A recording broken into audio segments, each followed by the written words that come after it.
Disclaimer. The content on this YouTube channel includes true stories, some of which are based on real life facts, and some are fiction. We do not claim ownership of any of the stories presented on this channel. We have sourced stories from various online and offline sources, and we have made reasonable efforts to ensure that the stories are accurate and reliable. However, we cannot guarantee the accuracy or completeness of the information presented. The stories presented on this channel are for entertainment purposes only, and any reliance on the stories is strictly at your own risk. We do not accept any responsibility for any loss, injury, or damage that may arise from your use of the stories or any information presented on this channel. Please note that the stories presented on this channel may not be suitable for all audiences. Viewer discretion is advised. Welcome to Demonic Diaries, the YouTube channel where we explore the darkest corners of the human mind. Join me, your host, as I delve into the pages of terrifying tales and haunting stories. From the depths of hell to the darkest depths of the human psyche, we'll be your guide through the most bone-chilling and spine-tingling stories that will keep you up at night. So buckle up and prepare to be scared, because on Demonic Diaries, every story has a dark side. Don't forget to hit the subscribe button and ring the bell to be notified of new videos. Let's get started. Number 1. I had always been afraid of the old, abandoned house at the end of my street. It had been empty for as long as I could remember, with boarded-up windows and overgrown weeds in the yard. But one day, a for sale sign appeared outside, and I couldn't resist the urge to explore. As I stepped inside, a chill ran down my spine. The air was musty and thick, and the only sound was the creaking of the floorboards beneath my feet. The walls were covered in peeling wallpaper, and cobwebs hung from the ceiling like macabre decorations. But as I explored further, I began to notice strange things. Shadows seemed to move in the corners of my vision, and I heard whispers that sounded like they were coming from the walls themselves. The more I explored, the more uneasy I became. That's when I found the old diary, hidden in a dusty corner of the basement. It belonged to a girl who had lived in the house years ago, and as I read her words, a sense of dread settled over me. She wrote about strange occurrences in the house, things that couldn't be explained. Doors that opened and closed on their own, footsteps that echoed through the halls even when no one was there. And then there were the shadows, the same ones I had been seeing that seemed to move on their own, as if they had a will of their own. As I continued to read, I began to feel like I was being watched. The whispers grew louder, and I could feel something cold and clammy brushing against my skin. I tried to leave, but the doors were all locked, and the windows were sealed shut. That's when I saw her, the ghostly figure of the girl from the diary. She stood in the middle of the room, staring at me with empty eyes. I tried to run, but she blocked my way, her spectral form seeming to grow larger and more menacing with each passing moment. I was trapped, alone with the ghost of the girl who had died in this very house. And then I realized I wasn't alone. All around me, I could see the ghosts of the other people who had died in this house, their forms flickering in and out of existence like the shadows I had been seeing. I don't remember how I escaped that house, or how I made it back to the safety of my own home. But I do know that I will never forget the terror that gripped me that day, or the knowledge that there are things in this world that we cannot explain or understand. Number 2. My friends weren't exactly enthusiastic about meeting me at a place called the Deathridge Lodge, even after I told them that Deathridge was just the name of the shepherd who used to own the land. Truth was, I was more than a little nervous myself. I'd been out of the country for 5 years, there had been calls and letters, but my friends and I hadn't seen each other in all that time. Would we still have the connection that we once did? Some of the changes that time had wrought were surprising, others, less so. We'd all expected my stubborn, brilliant friend Jennifer to be an attorney like her father, but in a story straight out of a cheesy Hallmark movie, she'd married a guy from a tiny town in Kentucky, and had 2 kids. Meanwhile, Ned, a loudmouth extroverted idiot, somehow ended up working from a lonely home office as a computer programmer. And then there was Zoe.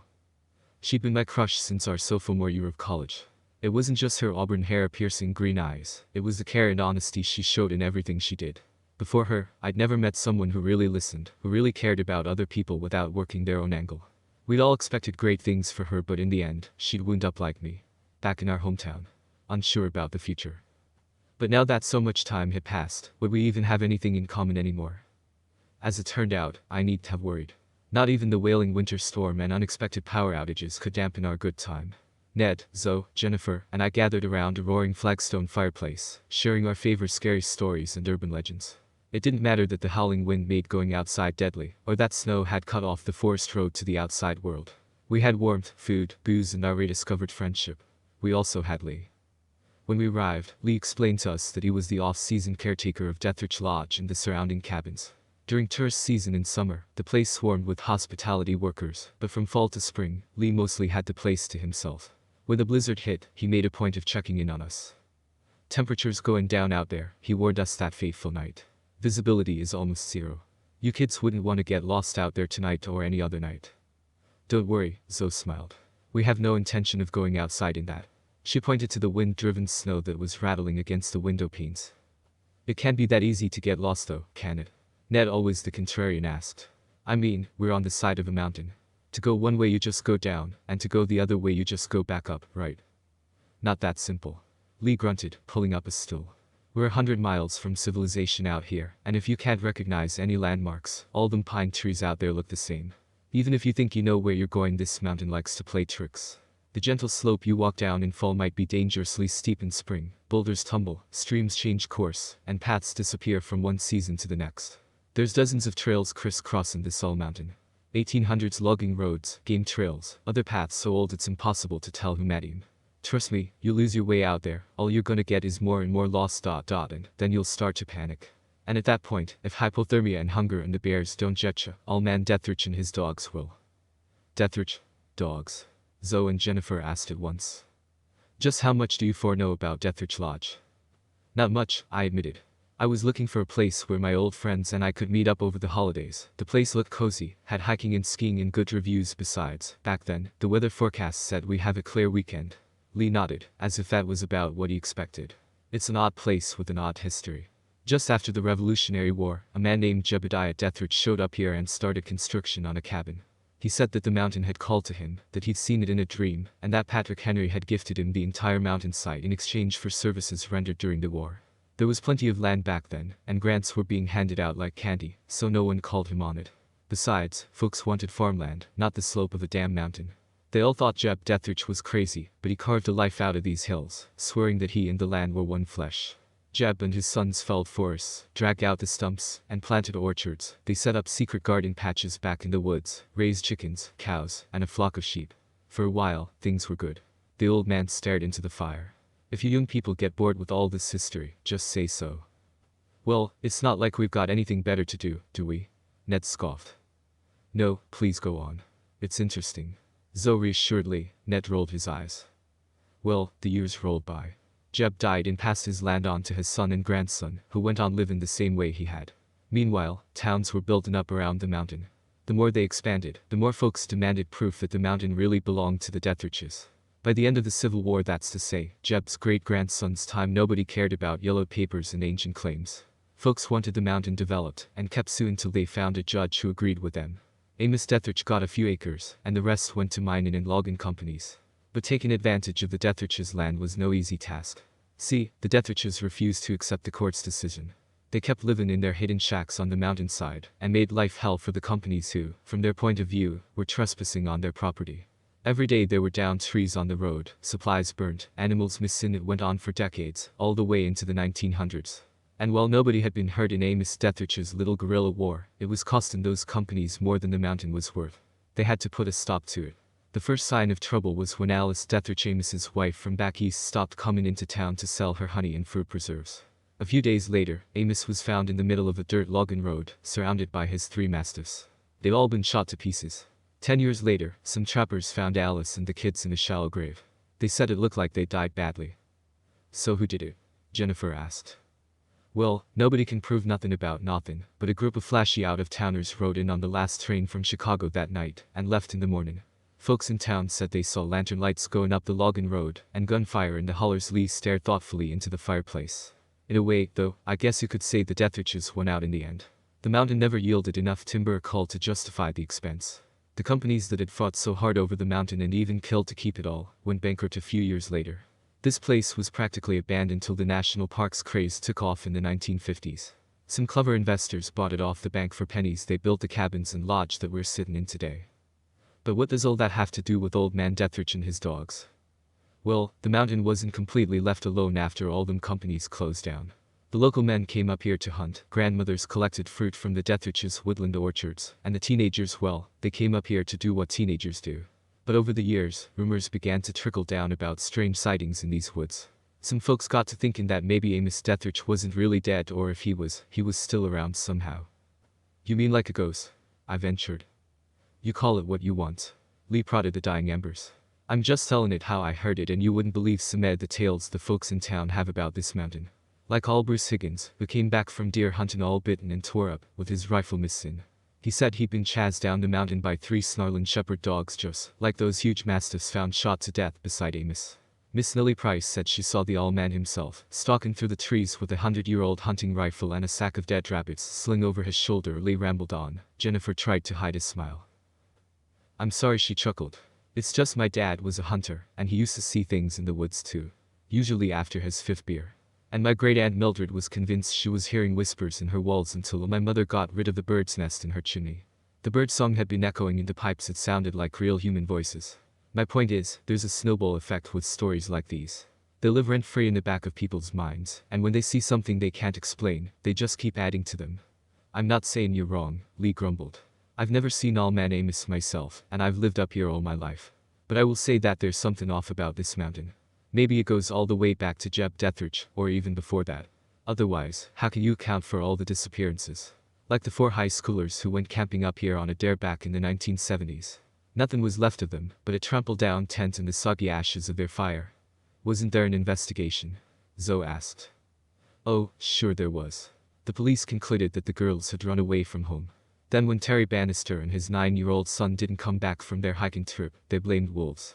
When a local artist's car was found along a logging road with spikes in the tires and the driver's side door hanging off of its hinges, they called it an abandoned vehicle. They just as towed it back into town and didn't even look for her. Don't you see where I'm going with this?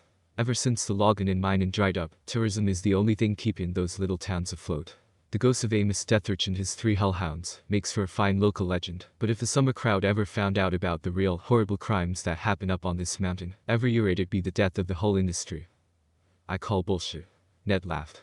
This sounds an awful lot like a scary story that locals use to scare us white-eyed out-of-towners with, am I right? Call it what you want. Lee shrugged again. But I wouldn't go outside till the storm passes, if I were you. He pulled on his boots and wrapped himself in his winter gear, so weathered and worn that it was all the same uniform tone of grayish-brown. You kids got everything you need. We nodded. He waved to us as he trudged out the door. Stay safe out there. I called out too late. The only response was the rattling of the screen door and the howling of the wind if it was the wind. I thought of the savage jaws of enormous mastiffs and shuddered. We all slept beside the fireplace that night. Everyone had their own excuse. Ned claimed the rooms were too cold. Zoe said she wanted to have a slumber party. Jennifer had already fallen asleep in her chair. But I knew a real reason for keeping close to each other was that Lee's tale had unnerved all of us, more than we would have liked to admit.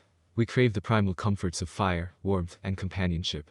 Before going to sleep, I dared to take a look out the frozen window, but all I could see was blackness. Too cold even for a ghost, I told myself with a chuckle, before stirring the fire and curling up in one of the lodge's thick blankets. My dreams were haunted by worm-eaten faces in shallow graves and shadowy figures on desolate mountain paths. I woke before anyone else in the morning. I'd always loved the peace of being awake while others slept. I took my time making my coffee and examining what the storm had done to the mountainside. The trees were bent, icy spikes stabbing into an ominous gray sky. At least a foot of snow covered the lodge patio. Frigid air blasted my face as I heaved open the sliding glass door and stepped out into the winter wonderland. Beautiful as it was, something more than the cold was bothering me. It took me a moment to fully realize what it was. There were no footprints leading to the cabin where Lee was staying. True, maybe the snow had filled them in, but no smoke rose from the chimney, either. Where had Lee gone? I was leaning out over the railing for a better view when I heard a low growl behind me. I wasn't alone on the patio. Half-frozen drool hung from the mastiff's gaping jaws, its hazel eyes burned with fury. Another, identical dog growled behind me. They were trying to cut off my escape. I bolted for the door and slid it shut just before a mouth as large as my face smashed into the glass, cracking it. The enormous dog lunged again, whitening the spiderweb pattern on the glass. Barks and howls chilled my blood. My friends were waking, but not fast enough. Just a few more minutes, O mumbled while I shook her. Holy shit. Ned screamed, pointing at the mastiff slamming itself into the glass. Get to the kitchen. Jennifer grabbed the fire poker and waved us through before slamming the kitchen's heavy wooden door. From outside, barks, snarls, shattering glass. Heavy canine steps across the hardwood. A long, mournful howl echoed through the cabin and 3 sets of paws began scratching at the door. I wondered if the enormous dogs outside were calling to their master. Oh my god, what the fuck is going on? Ned jabbed his finger at my chest like all this was all my fault. Is this some kind of sick joke? Jennifer demanded. How should I know? I shouted back at Ned. I know what's going on, Zoe murmured. Amos Dethridge. We're on his mountain and those are his dogs, just how Lee described them. Ghost dogs. Ned rolled his eyes. Come on. That mastiff out there just smashed its head against a sliding glass door until it broke. Would you call that normal dog behavior? Listen. Jennifer put her ear to the wooden door as it shook beneath the dog's attack. They're not just scratching the door, they're gnawing on it. Those aren't ordinary dogs. And speaking of Lee, where is he? I don't think he made it back last night. I thought of the smokeless chimney and the untrammeled snow. The kindly old caretaker was probably lying beneath it with his throat ripped out. Amos had come for him at last. The door rattled on its hinges. We gotta find a way out of here. That door's not gonna last much longer, Jennifer whispered, unlatching the small window above the sink. Oh, sure. Great plan. Ned rolled his eyes. Let's run through the woods in sub-zero temperatures in our pajamas. What could possibly go wrong? What do you suggest, then? Jennifer challenged. As much as I hated to admit it, Ned was right. Last night's fire was dead, and its warmth was fading fast. If Amos and his dogs didn't kill us, the cold would. Zoe was already struggling to keep herself from trembling. While the rest of us argued, she had been scrounging for supplies. She found a few kabubi soup cans, 3 dull kitchen knives, an almost empty box of matches and a trapdoor. It took all our strength to heave it open, and even then the light didn't reach whatever waited at the bottom. One thing, however, was clear. We were running out of time. The timbers of the kitchen door splintered, treating us to a view of slobbering fangs. The rusty window frame screeched as Jennifer flung it open. I looked down at her bare feet. Jen, going out there is suicide. I will not wait to die in some dark fucking hole. We gotta make a run for it. Of course, I suddenly remembered, Jennifer had claustrophobia. That cellar must have looked like her worst nightmare. I know you're scared, we all are. But nothing. I'm going. Jennifer wiped away her tears with her pajama sleeve and leapt down into the snow. Behind us, the dogs had almost broken through. Ned, Zoe, and I sprinted for the trapdoor and slammed it shut behind us. The mastiff sniffed around and dug at the floor over our heads. But only for a moment. A horrifically human whistle split the silent winter air outside, followed by a cruel command. Sicker, boys.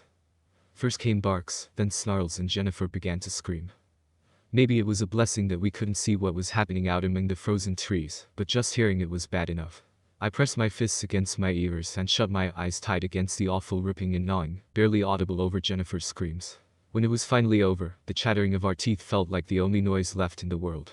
I had forgotten how much the cold could physically hurt. With trembling fingers, Zoe struck a match. We were in a low-ceilinged dirt cellar. Decades of cobwebs hung like hideous curtains above us, and generations of junk had been scattered carelessly across the uneven ground. We rummaged through it by matchlight, looking for something, anything, that we could use. Catered. Ned shouted. He found a canvas sack full of moth-eaten wool blankets, leather boots, and parkas beneath a heap of snowshoes. We bundled up immediately, grateful for the warmth, but there was little else of value in the heaped rubbish around us, and we were running out of matches. Number 3. Hello, you can call me Evie, and I wanted to tell my story because it was absolutely terrifying at the time. It all started in the morning of February 14, 2018. I was in middle school, and the campus was buzzing with life. Guys were running around with gifts for their girlfriends, girlfriends gave gifts to their boyfriends, friends exchanged candies, all in all everything seemed normal. I wasn't popular per se, but I knew everyone and everyone knew me, but I preferred to hang around with a small group of close friends, because being around too much people made me anxious.